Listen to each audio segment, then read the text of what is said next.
નમસ્કાર દર્શક મિત્રો, દેશ અને દુનિયાના તાજા સમાચાર તેમજ ઉપયોગી માહિતીના ફરી એક નવા વિડીયોમાં આપ સર્વે દર્શક મિત્રોનું હાર્દિક સ્વાગત છે।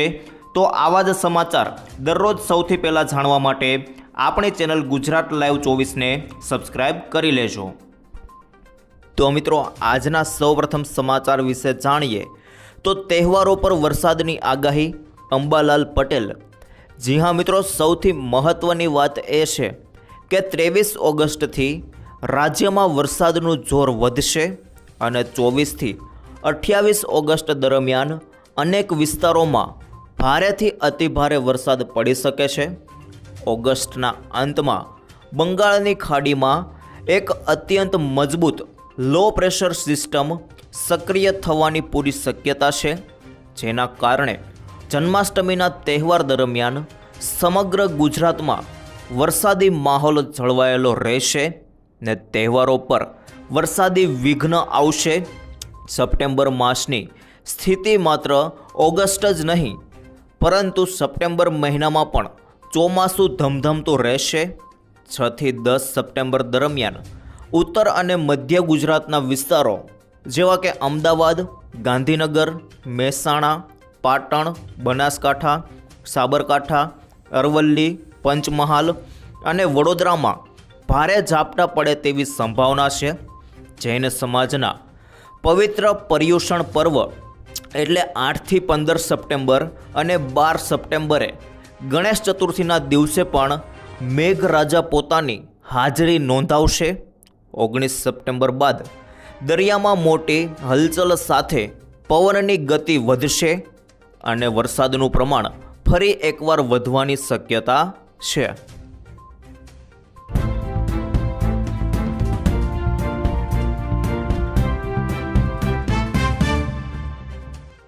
ત્યારબાદ આગળ જોઈએ તો ખાતર માટે લાઈન, દારૂની હોમ ડિલિવરી।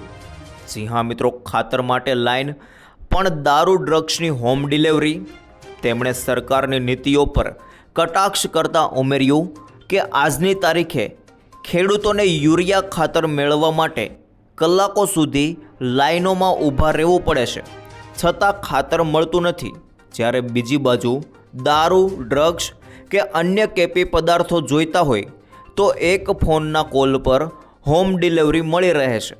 આ બધી પ્રવૃત્તિઓની પોલીસને પૂરતી જાણ હોવા છતાં કોઈ કડક કાર્યવાહી કરવામાં આવતી નથી। હપ્તાખોરીના આક્ષેપ અને જનતા રેડની ચેતવણી પણ આપવામાં આવી છે, જેમાં ગેનીબેન ઠાકોરે સનસનાટી ભર્યો આક્ષેપ કરતાં કહ્યું કે ગેરકાયદે પ્રવૃત્તિઓમાંથી ઉઘરાવતા હપ્તા માત્ર ગાંધીનગર સુધી જ નહીં પરંતુ દિલ્હી સુધી પહોંચે છે।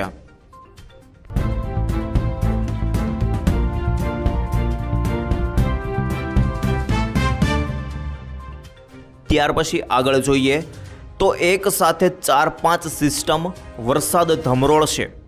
જી હા મિત્રો, હવામાન વિભાગે આગામી 6 દિવસ સુધી રાજ્યના કેટલાક વિસ્તારોમાં હળવાથી મધ્યમ અને ભારે વરસાદની આગાહી કરી છે। હાલમાં shear zone, western disturbance, depression, monsoon trough અને સાયક્લોનિક સર્ક્યુલેશન જેવી અનેક સિસ્ટમો સહિત કુલ 6 હવામાન પ્રણાલીઓ એક સાથે સક્રિય થઈ છે। આ બધી સિસ્ટમોનો અસરોના કારણે સમગ્ર ગુજરાતમાં વરસાદી પરિસ્થિતિઓનું નિર્માણ થયું છે।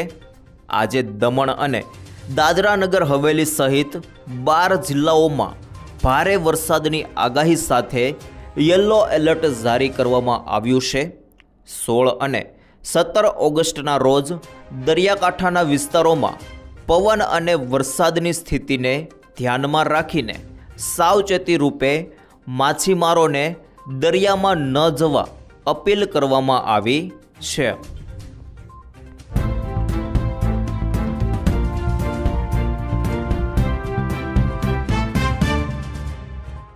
ત્યારબાદ આગળ જોઈએ તો મહિલાઓને મળશે 11,000 રૂપિયા। જી હા મિત્રો, જો તમારા પરિવારમાં કોઈ મહિલા ગર્ભવતી છે અને તમે હજુ સુધી કેન્દ્ર સરકારની આ કલ્યાણકારી યોજનાથી અજાણ છો તો તમે મોટી આર્થિક મદદ ગુમાવી શકો છો। પ્રધાનમંત્રી નરેન્દ્ર મોદીની સરકાર દ્વારા ચલાવવામાં આવતી પ્રધાનમંત્રી માતૃવંદના યોજના દેશની લાખો મહિલાઓ માટે આશીર્વાદ સમાન સાબિત થઈ છે. આ યોજના અંતર્ગત ગર્ભાવસ્થા અને પ્રસૂતિ દરમિયાન મહિલાઓને પૂરતું પોષણ અને આરામ મળી રહે તે હેતુથી સરકાર કુલ 11,000 રૂપિયા સુધીની રકમ સીધી તેમના બેંક ખાતામાં ટ્રાન્સફર કરે છે.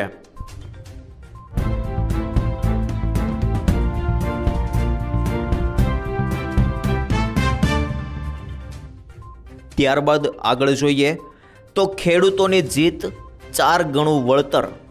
જી હા મિત્રો, વીજ લાઇનમાં વળતર મુદ્દે સરકારે 2 ગણા વળતરની જાહેરાત કર્યા બાદ મોરબીમાં ખેડૂતોનું આંદોલન ચાલુ છે. મોરબીના કલેક્ટરે પ્રેસ કોન્ફરન્સ કરીને કહ્યું કે સરકારના પરિપત્ર મુજબ MRCની રચના કરવામાં આવી, જે અંતર્ગત વેગડવાવ ગામના એક સર્વે નંબરમાં અગાઉના વળતર કરતાં ખેડૂતને 4 ગણું વળતર મળવાપાત્ર છે અને કહ્યું કે MRCમાં કલેક્ટર સાથે કંપનીના પ્રતિનિધિ અને ખેડૂત પ્રતિનિધિની હાજરીમાં પ્રક્રિયા પૂર્ણ કરવામાં આવી છે. જે બાદ વેગડ ગામના ખેડૂતોએ કહ્યું કે તે નવી જાહેરાત મુજબ મળવાપાત્ર વળતરથી ખુશ છે.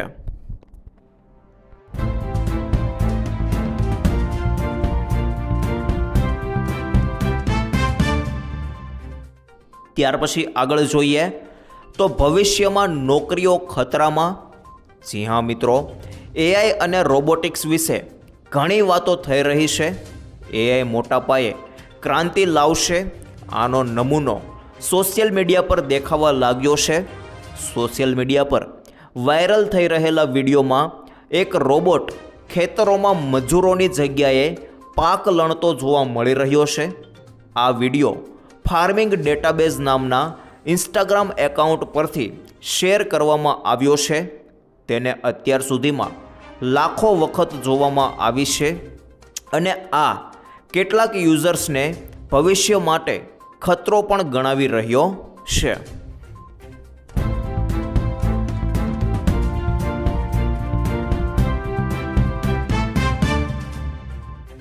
ત્યારબાદ આગળ જોઈએ તો નવો નિયમ પડીકા વેચવા પર. જી હા મિત્રો, નાના બાળકોમાં વધતા જતા ગંભીર રોગો અને કથળતા સ્વાસ્થ્યને ધ્યાનમાં રાખીને રાજ્ય શાળા સંચાલક મહામંડળે શિક્ષણ મંત્રીને એક મહત્વપૂર્ણ પત્ર લખીને રજૂઆત કરી છે. આ પત્રમાં શાળાઓની કેન્ટીન તેમજ શાળા પરિસરની 100 મીટરની ત્રિજ્યામાં જંક ફૂડ, પેકેટ ફૂડ અને વધુ પડતા તેલ તથા ખાંડવાળા બિન આરોગ્યપ્રદ ખાદ્ય પદાર્થોના વેચાણ પર સંપૂર્ણ પ્રતિબંધ મૂકવાની સ્પષ્ટ માંગણી કરવામાં આવી છે. વિદ્યાર્થીઓના શારીરિક અને માનસિક વિકાસ પર વિપરીત અસર પાડતા આ ખોરાકને દૂર કરી શાળાઓમાં સાત્વિક વાતાવરણ ઊભું કરવા સંગઠન દ્વારા ભાર મૂકવામાં આવ્યો છે. આ રજૂઆત દરમિયાન રાજ્ય શાળા સંચાલક મહામંડળે મહારાષ્ટ્ર સરકાર દ્વારા તાજેતરમાં શાળાઓની 50 મીટરની ત્રિજ્યામાં મુકાયેલા પ્રતિબંધનો ખાસ હવાલો આપ્યો છે.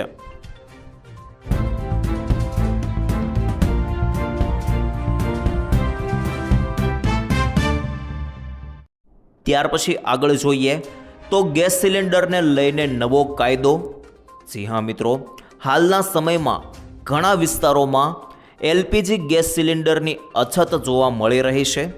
સિલિન્ડર બુકિંગ અને ડિલિવરીમાં લાગતા સમયને કારણે લોકો ગેસ ખૂટી જવાની બીકે જરૂર કરતાં વધુ સિલિન્ડર ઘરમાં જમા કરવા લાગ્યા છે. પરંતુ શું તમે જાણો છો કે ઘરમાં જરૂરિયાત કરતાં વધુ સિલિન્ડર રાખવા કાયદાકીય રીતે ગુનો બની શકે છે? તાજેતરમાં જ ઓડિશાના વહીવટી તંત્રે એક ખાસ અભિયાન ચલાવીને હજારો સિલિન્ડર જપ્ત કર્યા હતા અને અનેક લોકો સામે કાયદેસરની કાર્યવાહી પણ કરી હતી. એસેન્શિયલ કોમોડિટીઝ એક્ટ 1955 હેઠળ સામાન્ય ઘરેલું ગ્રાહકને એક સમયે મહત્તમ 14.2 કિલોગ્રામના 2 સિલિન્ડર જ રાખવાની પરવાનગી આપવામાં આવી છે. જો તમારા ઘરે 2થી વધુ ભરેલા ગેસ સિલિન્ડર મળી આવે તો વહીવટી તંત્ર દ્વારા તેમની તપાસ કરવામાં આવી શકે છે ને આવી સ્થિતિમાં તમારા વધારાના સિલિન્ડર જપ્ત કરવામાં આવી શકે છે.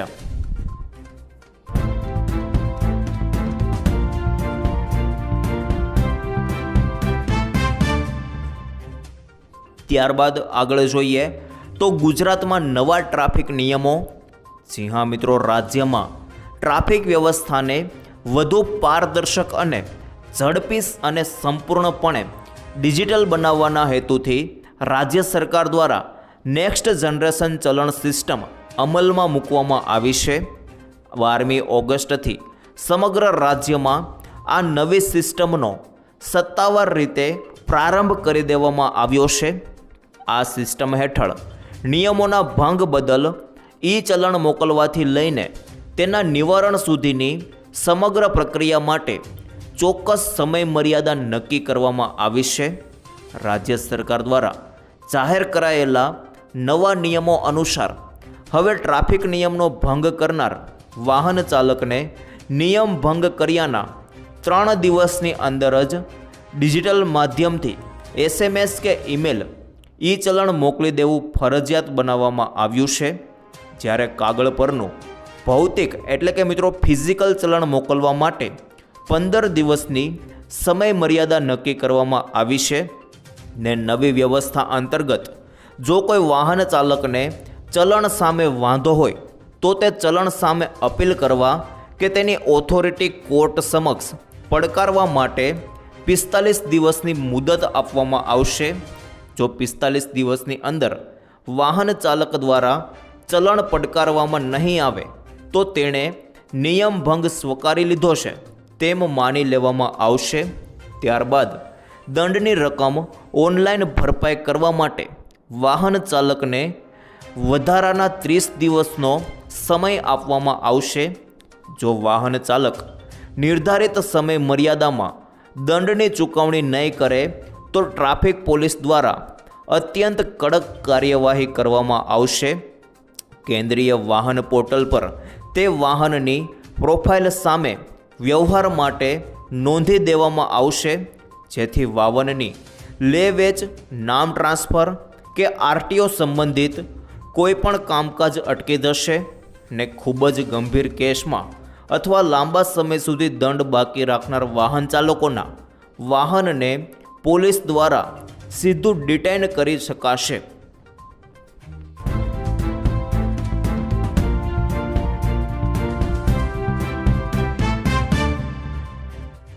ત્યાર પછી આગળ જોઈએ તો પરિવારમાં કેટલા લોકોને મળશે 2000નો હપ્તો? ખાસ જોઈ લેજો મિત્રો. માની લો કે 4 ભાઈઓ ભલે એક જ છત નીચે રહેતા હોય, પરંતુ તેમના પરિવારો અલગ છે અને ખેતીની જમીન પણ સરકારી રેકોર્ડમાં ચારેયના નામે અલગ અલગ નોંધાયેલી છે. તો આ કિસ્સામાં જો તેઓ યોજનાની અન્ય તમામ શરતો પૂરી કરતા હોય તો ચારેય ભાઈઓ PM કિસાન યોજના માટે પાત્ર ગણાશે. એટલે કે દરેક ભાઈને વાર્ષિક 6000 રૂપિયા મળી શકે છે. જો પરિવારની કુલ રકમ ગણીએ તો ચારેય ભાઈઓના થઈને વર્ષે 24000 રૂપિયાનો સીધો ફાયદો મળી શકે છે.